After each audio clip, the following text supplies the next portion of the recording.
So guys మొత్తానికి ఈరోజు అయితే 2 సినిమాలు రిలీజ్ అయ్యాయి. ఒకటి ఓం శాంతి శాంతి శాంతి అండ్ ఇంకోటి గాంధీ టాక్స్. యాక్చువల్లీ నేను గాంధీ టాక్స్కి వెళ్ళాను అనమాట. ఎందుకు అంటే ఇది ఒక డిఫరెంట్ సబ్జెక్ట్. ఏంటంటే వితౌట్ వాయిస్, అంటే మాటలేం లేకుండా మూకీ సినిమా అయితే తీశారు. సో బేసిక్గా మనకి ఇలాంటి ఎక్స్పెరిమెంటల్ ఫిలిమ్స్ అంటే బాగా ఇంట్రెస్ట్. ఆఫ్ కోర్స్ మనకి చదువు తప్ప అన్ని ఇంట్రెస్టే.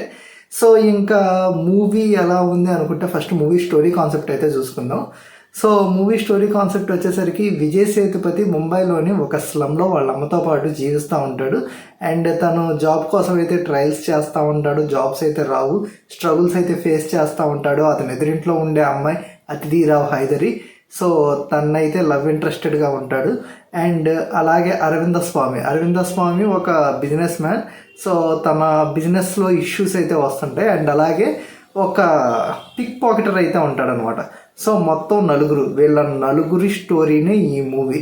సో వీళ్ళ నలుగురికి జీవితాలు ఎలా మారిపోయాయి, ఏంటి, ఏం జరిగింది అనేది ఈ స్టోరీ.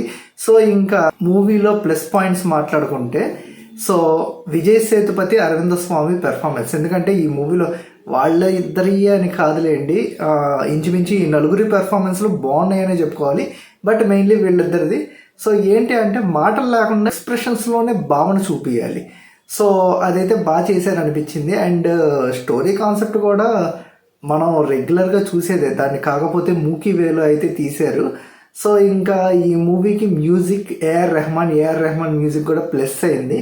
సో ఇంకంతే నాకు ప్లస్ పాయింట్స్ అనిపించింది. ఇంకా మైనస్ పాయింట్స్ చూసుకుంటే సో చాలా అయితే ఉన్నాయి. బేసిక్గా ఈ మూవీని మూకీ సినిమాగా తీయాల్సిన అవసరం లేదు. దీన్ని నార్మల్గా తీసేయచ్చు, వాయిస్ డబ్బింగ్తో పెట్టి కూడా తీయొచ్చు.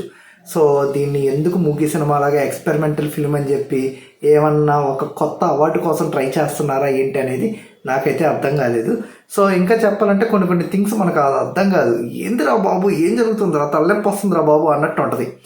సో ఏంటంటే మాటలు లేకుండా ఏదో డ్రామా చూస్తున్నాం, ఏదో సర్కస్ చూస్తున్నాము, ఏంది ఇది అన్నట్టుగా అయితే మనకు అనిపిస్తూ ఉంటుంది. సో చాలా నెగిటివ్ థింగ్ అదైతే అసలు. సో మెయిన్లీ మూవీ చూస్తున్నప్పుడు మనం ఎంటర్టైన్ ఫీల్ అవ్వాలి.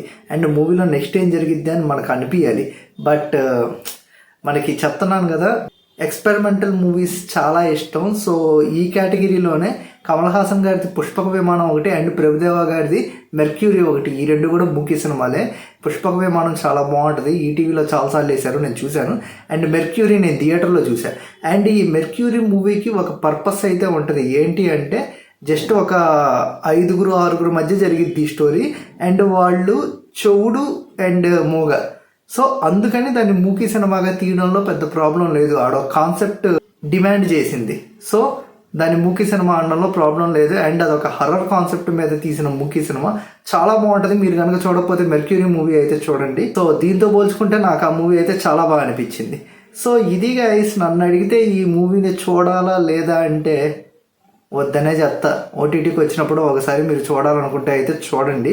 సో బేసిక్గా ఓం శాంతి శాంతి శాంతి మూవీ అయితే బాగుందంట, కామెడీ పరంగా చాలా బాగుందంట.